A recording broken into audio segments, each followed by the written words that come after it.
The creator movie review. Star cast: John David Washington, Gemma Chan, Madeleine Yuna Voyles and ensemble. What's good? यह एक ऐसा विचार है जिसे क्रियान्वित करना आसान नहीं है। अनिश्चित फिल्म निर्माताओं के लिए लगभग असंभव है, लेकिन दृश्य अनुवाद खामियों के बावजूद खुद के लिए बोलता है और अधिकांश भाग के लिए दर्शकों को जीतने में भी कामयाब होता है। What's bad? व्यापक प्रहार अमेरिका को एक ऐसी एजेंसी की तरह दिखाते हैं जो एआई को रोकना चाहती है, न कि एक ऐसे देश की तरह जिसने इसका प्रभाव झेला है।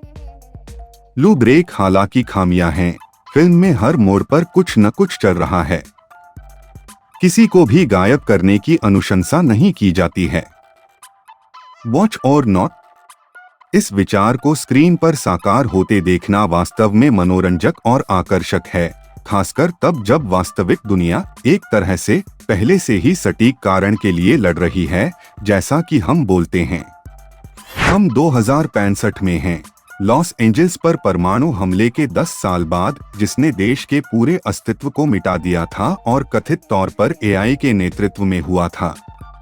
अमेरिका, जिसने सबसे पहले तकनीक को बढ़ावा दिया, अब इसकी जड़ों को खत्म करने के लिए लड़ रहा है और अब एशिया में एआई हब के खिलाफ लड़ रहा है। एक अंडरकवर एजेंट गेम को कैसे खत्म करता है? यह क्रिएटर है। क्या एआई हमारी जगह लेगा या सहअस्तित्व में रहेगा? इस पर दुनिया चर्चा करने में व्यस्त है। एक संपूर्ण उद्योग अपने कार्य पारिस्थितिकी तंत्र में इसकी उपस्थिति और उनकी आजीविका पर पड़ने वाले खतरे के खिलाफ विद्रोह कर रहा है। लेकिन क्या हमने कभी सोचा था कि प्रौद्योगिकी न केवल रचनात्मक पहलू के साथ दुनिया पर कब्जा कर सकती है, बल्कि हम शायद केवल सांस लेने वाले नागरिक लोगों की जगह भी ले सकती है। गैरेथ एडवर्ड्स ने पहले ही इसकी कल्पना कर ली थी और इस विचार को एक महत्वाकांक्षी विचार में बदल दिया, जहां वह अंततः उसी रचना को बचा लेता है जिसके खिलाफ उसने शुरुआत की थी। हालांकि क्या वह अपने ही उद्देश्य को विफल कर देता है? उसके बारे में बाद में। निर्माता उस कलम से आता है जिसने गॉडजिला फिल्म, दुष्ट वन और कुछ और आईपी परियोजनाओं को आकार दिया। गैरेथ एडवर्ड्स ने फ्रेंचाइजी फिल्मों की सुनामी के बीच एक बहुत ही अनोखी फिल्म को आकार दिया है जो अपनी संतृप्ति सीमा तक पहुंचने लगी है। एक विचार के रूप में द क्रिएटर रिलीज होने के समय के लिए एक बहुत ही प्रासंगिक विषय है, इस तथ्य की परवाह किए बिना कि यह अब से लगभग 5 दशक बाद सेट किया गया है। एआई के खिलाफ लड़ाई पहले ही शुरू हो चुकी है और हर नई खोज के साथ इसका स्तर बढ़ता ही जाएगा। तो क्या हम किसी बिंदु पर उस मशीन के लिए भावनाएं विकसित करते हैं जो वास्तव में कभी जीवित नहीं थी? इसी प्रश्न की खोज ही फिल्म का नाटकीय और भावनात्मक पहलू बनाती है। एआई दुनिया पर कब्जा कर लेता है और राज्य पर शासन करने और स्वतंत्रता पाने के लिए इसके रचनाकारों को ही नष्ट कर देता है। यह शक्ति की गतिशीलता है जो यहाँ एक बड़ी भूमिका निभाती है। लेकिन एडवर्ड्स किसी भी बिंदु पर अतिमहत्वाकांक्षी नहीं है। वह अपनी फिल्म को ऐसी भूमि पर सेट नहीं करता है जो डायस्टोपियन दिखती हो।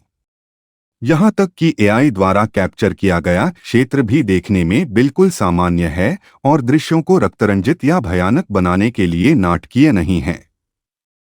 बातचीत इतनी तीखी और स्पष्ट है कि जब यह चर्चा का केंद्र न हो तब भी एक बयान दिया जा सकता है। अब लोग एआई का समर्थन करने के लिए रक्त के बजाय संभावना दान करने की बात कर रहे हैं, न कि जीवन की। निर्माता एक बिंदु बनाता है जो आपको दिखाता है कि यह कितना जागरूक है कि विनाश का अधिकतम प्रभाव हो सकता है, लेकिन मनुष्य ज्यादातर समय अपने दिल से सोचते हैं और यह प्रेम और मानवता है जो इस सब से आगे निकल जाएगी।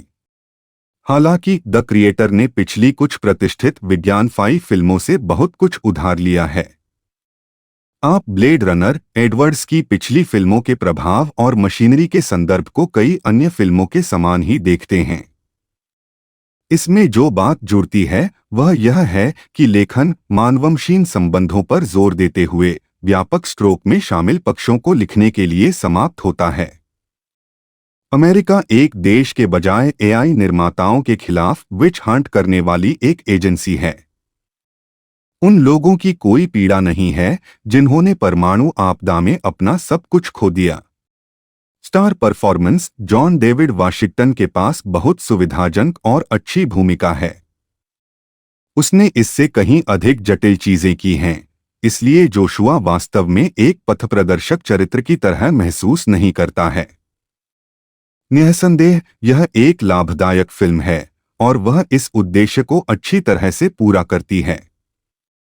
अल्फी के रूप में मेडेलिन यूना वॉयल्स मनमोहक हैं। हालांकि उसके पास करने के लिए बहुत कुछ है, फिर भी वह इसे बहुत अच्छे से करती है।